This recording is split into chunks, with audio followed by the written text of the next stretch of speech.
এই কোরআন আমার ভাই পড়েছে কবি মাদ্রাসায়, উনিও আলেম, আমি আলিয়ায় পড়লে আমিও কোরআনের একজন ছাত্র। তো আমি এই হেরার চেরাগে আপন চিনলাম না, পরও বুঝলাম না। এই আপন পর না চেনার কারণে কি হয়েছে? হেরার চেরাগে চিনতে পারেনি এখনো আপন পর, জালিমের হাতে চলে গেছে তাই নিজের সাজানো ঘর। হেরার চেরাগে চিনতে পারেনি এখনো আপন পর, জালিমের হাতে চলে গেছে তাই নিজের সাজানো ঘর। সালতানাতের মিনার হারিয়ে আশ্রয় তার বস্তি, জালেমে জালেমে দোস্তি, আলেমে আলেমে বিভেদ, এখন জালিমে জালিমে দোস্তি। পথের ঠিকানা জানা নেই কারো, কে কোথায় পাবে স্বস্তি, কে কোথায় পাবে স্বস্তি।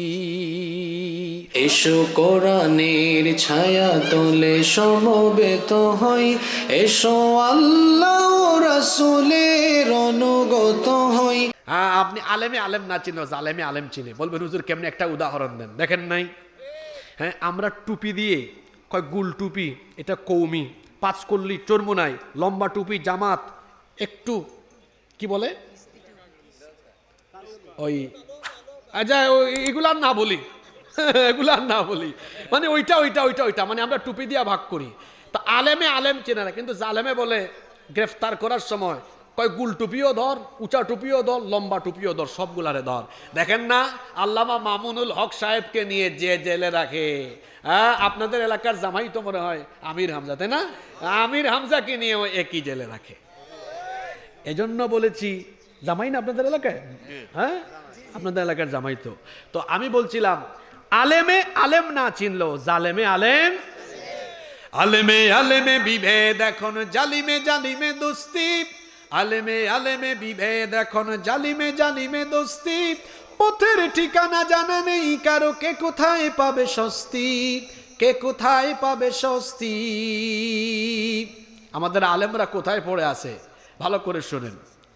সালাতে দুহাত কোথায় বাঁধবে নাভির উপরে বুকে, আমিন বলবে চুপিসারে নাকি সজোরে আওয়াজে ফুকে। ছোট আর ছোট বিষয় নিয়েও চলছে ভীষণ দ্বন্দ্ব, সব দল ভাবে আমরাই ভালো অন্যরা কালো মন্দ। ফরজ নিয়ে তো মারামারি নেই, নফলে সফল ডুব, ফরজ নিয়ে তো মারামারি নেই, নফলে সফল ডুব। টুপির আকার আকৃতি নিয়ে গবেষণা হয় খুব। আপনি টুপি দিয়ে মুসলমান ভাগ করেন, আর জালিমের দল সব টুপিওয়ালারে দইরা একদম নির্যাতন নিপীড়ন করে গোটা দেশকে কারবালার ময়দান বানায়। ফরজ নিয়ে তো মারামারি নেই, নফলে সফল ডুব। টুপির আকার আকৃতি নিয়ে গবেষণা হয় খুব। এই সুযোগেই আব্রাহা দেখো হাকিয়ে বেড়ায় হস্তি, জালিমে জালিমে দোস্তি। আব্রাহা দেখো হাকিয়ে বেড়ায় হস্তি, এটা একটা রূপক কথা। মানে এই যে আমরা আলেমে আলেমে বিভক্ত হওয়ার কারণে কোরআন বিরোধীরা, হ্যাঁ, তারা দেখা যায় খুব দাপটের সাথে চলাফেরা করছে। আমরা একত্রিত হয়ে গেলে পরে ইসলামের বিজয় কেউ ঠেকানোর সাহস পাবে না। আমরা কোথায় পড়ে আছি? খ্যাতির নেশায় আলেমের মন ব্যস্ত, ভীষণ ব্যস্ত। এই সমাজের সব কাজে তাই জালিমের হাতে ন্যস্ত। নিজের হিসেবে করে না আলেম, অন্যের কথা ভাবে। বিরোধকারীরা জান্নাতে নাকি জাহান্নামেই যাবে। কাফের ফাসেক লক্ষ ফতোয়া পকেটেই আছে জমা, আল্লাহর কাছে ছাড় আছে তবু তার কাছে নাই ক্ষমা। হেরার চেরাগে চিনতে পারেনি এখনো আপন পর। এই কোরআন আমার ভাই পড়েছে কবি মাদ্রাসায়, উনিও আলেম, আমি আলিয়ায় পড়লে আমিও কোরআনের একজন ছাত্র। তো আমি এই হেরার চেরাগে আপন চিনলাম না, পরও বুঝলাম না। এই আপন পর না চেনার কারণে কি হয়েছে? হেরার চেরাগে চিনতে পারেনি এখনো আপন পর, জালিমের হাতে চলে গেছে তাই নিজের সাজানো ঘর। হেরার চেরাগে চিনতে পারেনি এখনো আপন পর, জালিমের হাতে চলে গেছে তাই নিজের সাজানো ঘর। সালতানাতের মিনার হারিয়ে আশ্রয় তার বস্তি, জালেমে জালেমে দোস্তি, আলেমে আলেমে বিভেদ এখন জালিমে জালিমে দোস্তি। পথের ঠিকানা জানা নেই কারো, কে কোথায় পাবে স্বস্তি, কে কোথায় পাবে স্বস্তি। এমন সুন্দর, সহজ সরল এবং হৃদয়ে গিয়ে লাগে। মাঝে মাঝে আবার কিছু কথা আছে এমন শুনলে আপনার খারাপও লাগতে পারে। আমার দেশে অনেক সময় আছে নামাজের ওয়াজ করলে হুজুর ভালো, হুজুর কি কবরের ওয়াজ করলেও হুজুর ভালো, জান্নাত জাহান্নামের ওয়াজ করলেও হুজুর ভালো। মানে বিষয়টা হলো এমন, আসমানের উপরে আর মাটির তলে যা আছে সব বললে অসুবিধা নাই, আসমান জমিনের মাঝখানের বিষয় বললে অনেকের গায়ে আগুন ধরে যায়। আসমান জমিনের মাঝখানের বিষয় বললে কারো গায়ে যদি আগুন ধরে যায় বুঝতে হবে তার সাথে ওই খাসলতের মিল আছে। এরকম মানুষ আছে না নাই? এই এলাকায় নাই। যেভাবে আওয়াজ দিচ্ছেন মনে তো হচ্ছে কমন পড়তেছে, কমন পড়লেও কিছু করার নাই। হ্যাঁ, মিললে আমরা তো আগেই বলেছি তওবা করে ফেলবো, মাফ করে দিবেন কে? দুই, কোন কাজে শয়তান খুশি হয়? এটা এক শেষ, এটা নতুন শুরু হচ্ছে। মুসলমানরা দলে দলে বিভক্ত থাকলে শয়তান খুশি হয়। আগেই ঠিক বললেন না, ঠিক যে বললেন আপনি বলেন তো একটা হাদিস বলেন এটা নিয়ে, কোরআন নিয়ে। আপনি ঠিক বললেও কোরআন শরীফের কথা ঠিক, ঠিক না বললেও ঠিক। মাহফিলে তাহলে আমরা কি বলবো? হুজুরের কথা শোনার পরে আমরা যখন ফজিলতের কথা শুনবো বলবো সুবহানাল্লাহ, আল্লাহর বরত্বের কথা শুনবো বলবো আল্লাহু আকবার। এগুলো বললে লাভ আছে, সওয়াব আছে না নাই? আর ঠিক ঠিক বললে কোনো সওয়াব নাই। দুই নম্বর, দলাদলি করলে ইবলিস খুশি না বেজার? খুশি। কেন খুশি? কারণ মুসলমানরা এক থাকলে তো মুসলমান শক্তিশালী হয়ে যাবে, ইসলাম কায়েম হয়ে যাবে। ইসলাম কায়েম হলে শয়তান বেজার। তবে ইসলাম কায়েম হলে দেখি আমাদের সমাজে আশেপাশে কিছু মানুষও ইসলাম কায়েম হলে বেজার। দেখেন না, আমাদের সমাজে কিছু মানুষ আছে, আপনি যখন বলবেন কোরআন দিয়ে সবকিছু চলুক, তার মুখ কালো হয়ে যায়, এই কথা কেন বললেন? আরে কোরআন দিয়ে সমাজ রাষ্ট্র চললে তো ইবলিস বেজার হয়। কেউ যদি মানুষ হয়ে বেজার হয়, আমি বলবো ও মানুষ রূপী আস্ত একটা শয়তান। তোমার এত খারাপ লাগে কেন? কোরআন যখন কায়েম থাকবে চুরি থাকবে না। কোরআন দিয়ে বিচার হলে চুরি নাই, ডাকাতি নাই। তো চুরি ডাকাতি কমে গেলে, অন্যায় অপরাধ কমলে শয়তান খুশি না বেজার? বেজার, বেজার। কারণ সব অপরাধ যদি না হয়, শয়তানের কাজ মানুষকে দিয়ে সওয়াব করানো না অপরাধ করানো? তো অপরাধ কমলে শয়তান বেজার। আপনি মানুষ হয়ে আপনি বেজার কেন? হ্যাঁ, খেলাফতি কত তারিখে নিয়েছেন? কোন বছর নিয়েছেন? কষ্ট হচ্ছে আপনাদের?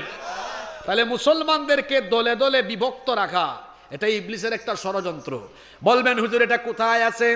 তাহলে শুনেন এটা কোথায় আছে। জাবির বিন আব্দুল্লাহ রাদিয়াল্লাহু আনহুমা এই হাদিসের বর্ণনাকারী সাহাবী, হাদিসটি মুসলিম শরীফে বর্ণিত হয়েছে। আল্লাহর নবী বলেছেন, ইন্নাশ শাইতানা ক্বাদ আইসা আন ইয়াবুদাহুল মুসাল্লুনা ফি জাজিরাতিল আরব। আল্লাহর নবী বলেছেন শয়তান এই ব্যাপারে হতাশ হয়ে গিয়েছে, জাজিরাতুল আরবের ভেতরে সে আর মানুষকে তার গোলামি করাতে পারবে না, এ ব্যাপারে সে হতাশ। কিন্তু ওয়ালাকিন ফিত তাহরিশি বাইনাহুম, কিন্তু শয়তান একটা ব্যাপারে আশাবাদী, সেটা হলো শয়তান এই আশায় বসে আছে মুসলমানদেরকে আমি দলে দলে দলে দলে ভাগ করে দিব। তাহলে শয়তানের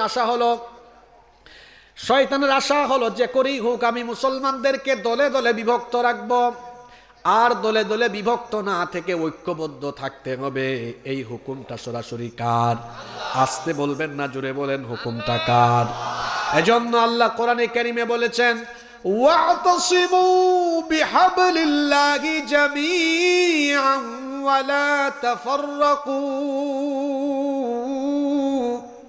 তোমরা ঐক্যবদ্ধভাবে আল্লাহর দ্বীনের রজ্জুকে আঁকড়ে ধরো, খবরদার বিচ্ছিন্ন হয় না।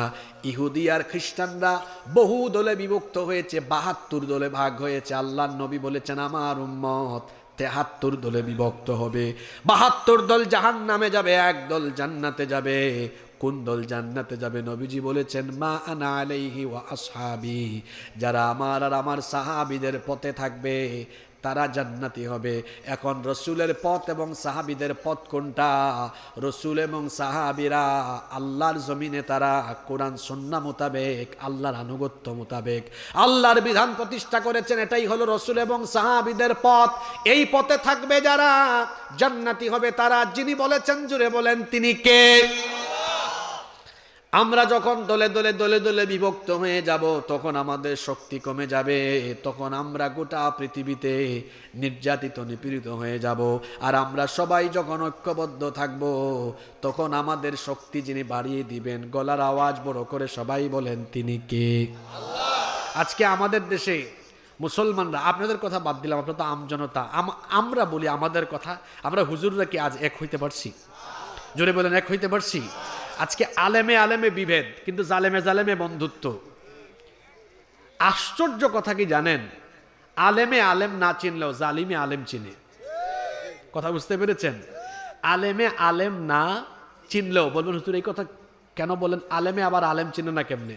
দেখেন না, কৌমি আলিয়া দুজনই তো আলেম, কিন্তু একজন আরেকজনকে দেখতে পারে না। কৌমির যিনি তিনি মনে করেন আলিয়াতে যিনি উনি আলেমই না, আলিয়াতে যিনি আছেন উনি মনে করেন কৌমির আলেমই না।